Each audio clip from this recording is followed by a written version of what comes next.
Hello, I'm here with a friend of mine. He's another Gino, not the Gino that you already know. I saw his content on TikTok and he does amazing content. How are you today, my friend? Hey, how you doing? This is Gino, your All right. English teacher. Why did you decide to start teaching English on social media? um, well, I had been teaching my cousins Mm-hmm. and a couple of friends here in Ecuador some English because, well, they wanted to learn, and I don't know.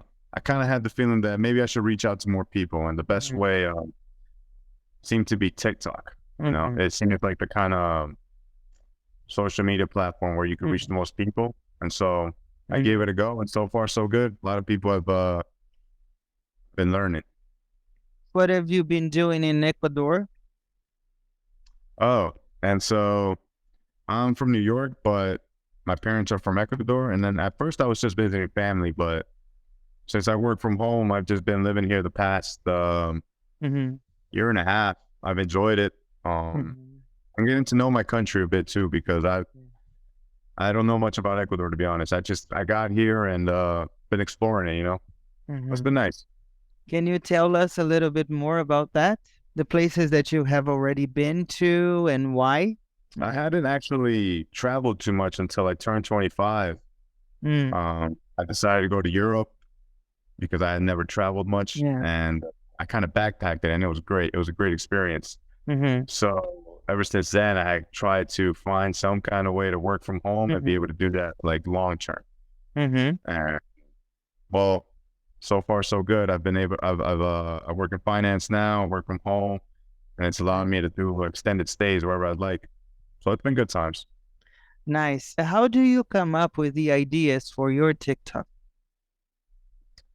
I guess I just started doing translations, see if that Mm-hmm. could help anybody. Like the everyday Mm-hmm. translations people might need, like where's the bathroom, um, where's this place, or how's your day? Easy stuff, easy stuff. Mm-hmm. See how far that would go. Mm-hmm. And it's motivated me a lot because people have written some nice things, how much they've learned, and so it motivates me to keep doing these videos. Awesome. What is your favorite place in New York? Uh,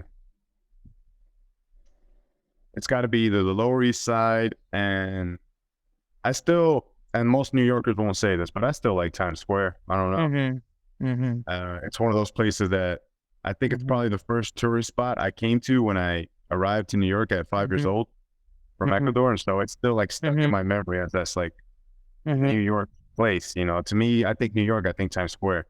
And Yes. so every time I Me pass too. by it, I did. Yeah, exactly. So every time I pass by, I don't know. It's one of my favorite spots. Why do you record your TikTok videos in Spanish? Oh, well, I'm bilingual in Mm-hmm. Spanish, so I figured it'd be easier. Mm-hmm. Um, Also, I mean, a lot of people, the whole world wants to learn English, but I figured maybe I'll be a bit more specific. I'll go Mm-hmm. with the niche of Latin Americans or Latino Spanish speakers that are looking to learn English. Mm-hmm. Mm-hmm. And so that's what I went for. And let me ask you something. Do you know why did your parents choose that name? Yeah. Um, my dad's not that original. His name Mm-hmm. is Gino, and so I'm Gino Jr. And Okay. so My eldest son is junior too. He's Rodrigo Junior yeah. as well. So Oh, there you go. How about yeah, that? Yeah, there you yeah, go. So yeah. I'll probably end up naming my first child Gino too. You feel very comfortable teaching English on TikTok. You don't feel any timid at all. How do you do this? Because I am still camera shy. I don't think I ever got I never really thought about the camera shyness. I just Yeah. thought I put my face in there and Mm-hmm. I started translating. Mm-hmm. I didn't really think too much of it. Nice. And what about the feedback you receive from viewers? How does it feel for you? It feels good because, Mm-hmm. like I've said, they leave some such nice messages, Mm-hmm. and I really get the feeling that they're learning.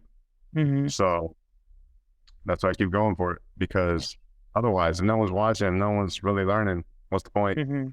When did you decide to start learning more languages? Good question, because my first language is actually Spanish. Yeah. I was born in Ecuador, and at 5 years old, me and my parents immigrated to the U.S. Mhm. I actually learned English. English is my second language, so even though it's my more dominant language right now, Yeah. it's actually my second language. So I don't know if you consider me a native speaker, even though I have a native accent. But yeah. So as far as learning languages, English, I had to learn it in the U.S. Awesome. I've always been interested in learning a third. When I went to Europe and backpacked it, you know, typical European knows about 3-4 languages. And so I figured that's about time I learned a third one.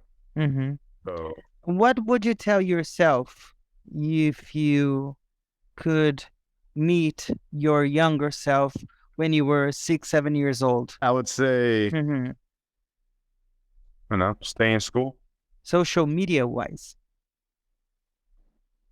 Well, in terms of the English TikTok channel, and further, I should put more effort into, I guess, the Instagram page. I should be creating one, because my TikTok is linked to my personal Instagram page. And so, somebody that wants to learn English and then goes to my Instagram, they're not going to find more English. They're going to find some idiot traveling around. So I should definitely get on the create an Instagram page solely for English, and maybe post up most of my more of my videos there, and just more English related things.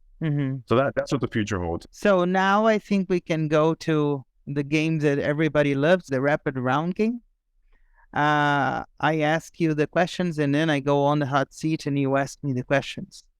So New York is? Awesome, but cold. My favorite Spanish word is? Ojalá, hopefully. My favorite English word is? That's a good one. I guess, oh well. I catch myself saying that a lot. Oh well. My family is? Amazing. I've been blessed with a great family. Friends are? Oh, my friends? Great. Been blessed with some great friends too. Being on social media is? Interesting. You get to see you get to connect with a lot of different people. It's interesting. If I had to describe myself with one word, it would be? Optimistic. At least I think so. Very good. My favorite color? Guess it depends on my mood, but Navy's always stuck around for me. The last book I read was? Damn. Rich Dad Poor Dad? It's a good one. Yeah. The mountains or the beach? I would say the beach. Yeah, for sure. I'm not a big fan of the cold. Yeah. That's how you find me on the beach more. Yeah. If the world would end tonight, what would you do now after this interview? Call my parents. Nice. Now I'm on the hot seat and you can ask me whatever you want. What's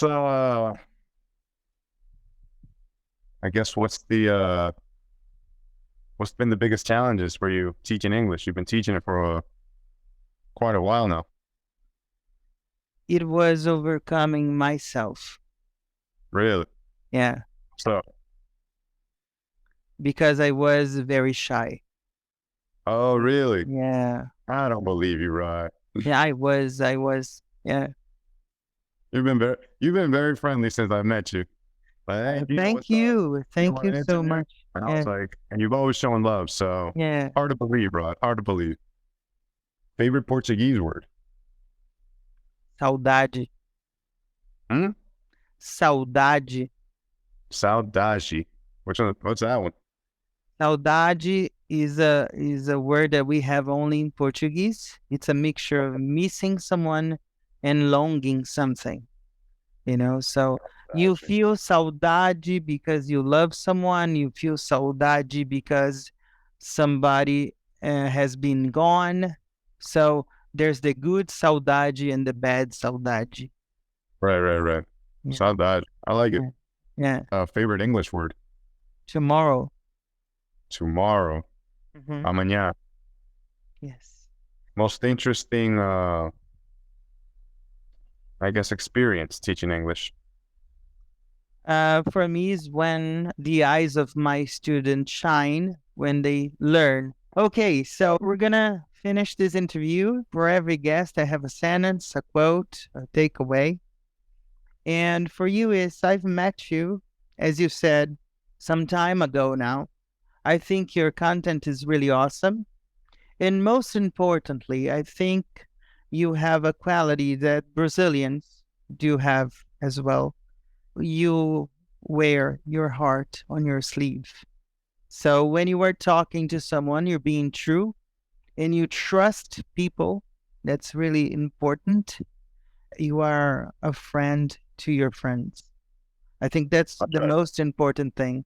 Keep doing the job that you are doing on another social media because I'm sure you're going to succeed sooner than you think. You're going to be big. We'll see where it takes me. Yeah. If there's one thing I've learned in life,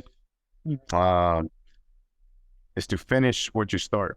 Yeah. And so there's a lot of times when I was younger where I would just start something, get decent, but I would never master it or get as good as I could be. I would quit early. And so wherever this English teaching goes, whether in TikTok or in other social medias, I've always thought of it long term, since I started. Yes. I said, all right, I'll do 2-3 videos a day and I'll just be consistent and I'll do it in the long term. In the long run, I'm sure I'll reach people. Yes. It's turned out better than I thought it has,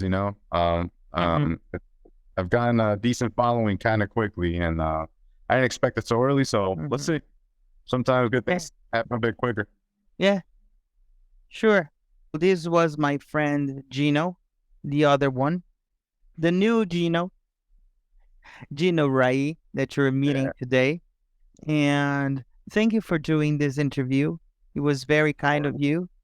And welcome to the community. It was a pleasure to have you for an interview. Thank you so much. Thanks for having me, Rod. Thank you. See you next week. Thank you. See you. Bye. Hello, it's Rod's friend here, Gino from Real Everyday English. Sorry for interrupting your video. I just want to make a quick recommendation that you subscribe to Rodrigo's channel. He's an amazing guy. He's so humble. He's so dedicated. And he creates absolutely fantastic content. See you people soon. Bye-bye. God bless.